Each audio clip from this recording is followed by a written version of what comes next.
ইয়াতে আমার ওই সুতরাং মোরাল অফ দ্য স্টোরি হলো কি? রেস্টুরেন্ট আছে, মানে নতুন তৈরি করতেছে, আমারও নিজের একটা রেস্টুরেন্ট বানাইতেছি।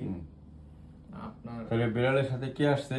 বিড়ালের আম্মু হ্যাঁ আর বিড়ালের মামা। হ্যাঁ আচ্ছা, তাহলে বিড়ালের মামা আর বিড়ালের আম্মু আসছে। এখন ও আস্তে আস্তে ভালো হয়ে যাবে, তারপরে ওকে নিয়ে কি করবো?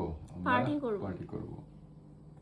কয়, কাকু ওকে খাওয়াবো, কেউ তো এখন আর খাইতে চায় সে না। ইয়ে করতে পারে না, স্ক্র্যাচ করতে পারবে না। আর স্ক্র্যাচ না করতে পারলে ওই জায়গায় ধরেন আস্তে আস্তে তো হিলিং হয়, যে 2 দিনে হিলিং হলো আবার একটু স্ক্র্যাচ করে আবার নষ্ট করে দিব। ওরা তো আর বুঝবে না, কিছু চুলকাবে।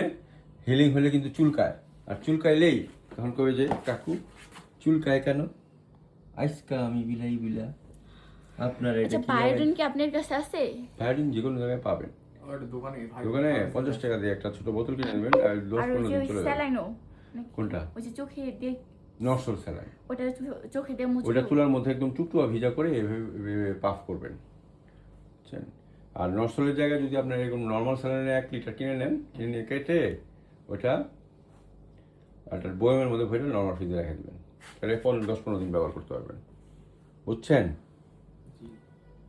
নরসল একই জিনিস, ওইটা শুধু নর্মাল স্যালাইন, এটা না কিন্তু নর্মাল স্যালাইন।